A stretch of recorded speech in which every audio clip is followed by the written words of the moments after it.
The Electricity Company of Ghana, ECG, has insisted that its operations to recoup debts owed by customers are not targeted or based on malice. Many have criticized the ECG for issuing demand notices to some 90 hospitals over their indebtedness, taking into account the critical services they provide.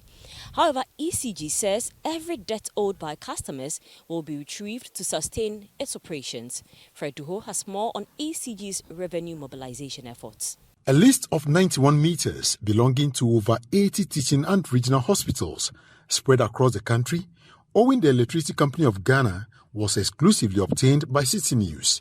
In ECG's operational regions, these customers including the Kolebu Teaching Hospital, 37 Military Hospital, Rich Regional Hospital, Koforidua Regional Hospital, Komfo-Anokye Teaching Hospital, Ho Teaching Hospital, among other tertiary and secondary health service delivery facilities, all to the tune of 261 million Ghana cedis. According to the Electricity Company of Ghana, this is taking a toll on their operations. The company has dispatched a task force across the country to serve these hospitals demand notices. Here at the Rich Hospital, 3 men are seen on a mission. Grace Gashon is the communications manager in charge of legal and prosecution. What we want to achieve, we want to get our monies, that's all. Because I said that we are in business and we need to collect monies that customers are owing us. We pay for the service.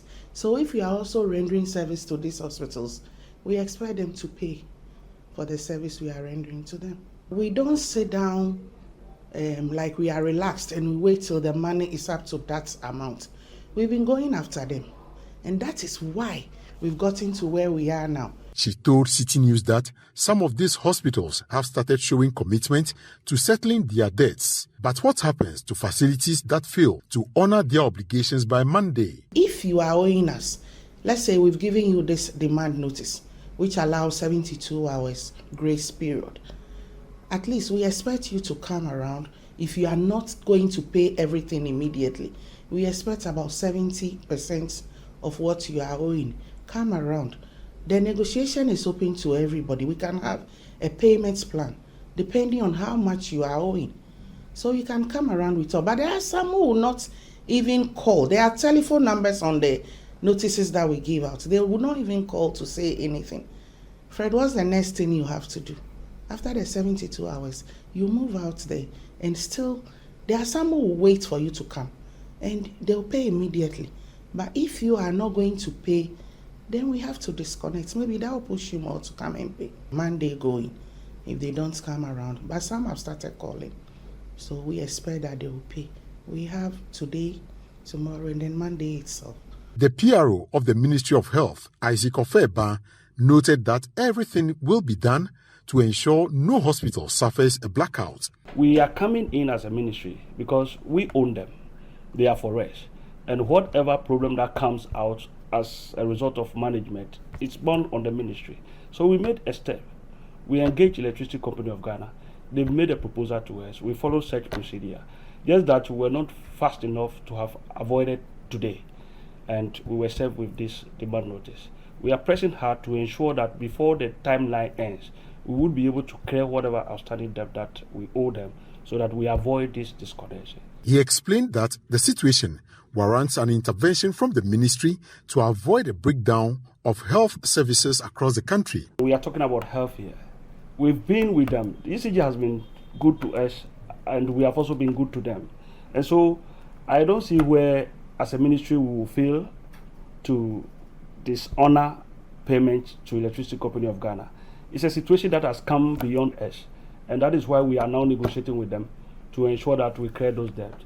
We know that looking at the situation, and you know, one thing is that you can't take Kolebu and say that Kolebu can be managed with a concrete budget.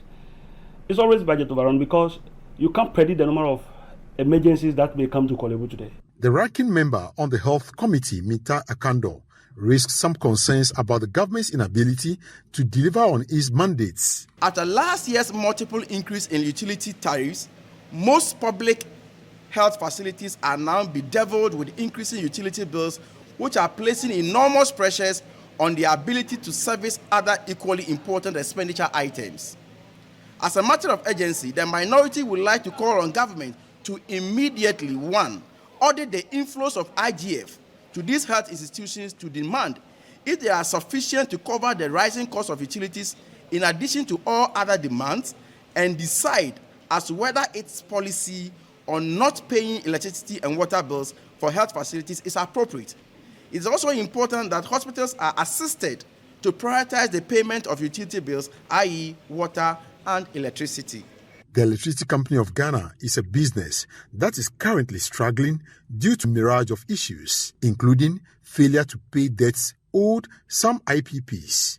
If the Electricity Company of Ghana proceeds with its intention to disconnect a number of health institutions dotted across the country for non-payment of electricity bill, that will spell doom for healthcare delivery across the country. Many who are in need of emergency services as well as other OPD cases would have to wait patiently until these issues are resolved. And now the minority in Parliament is calling on government to expedite action to resolve these matters before next week, when ECG there to visit these hospitals to disconnect them for power usage that they've not paid for.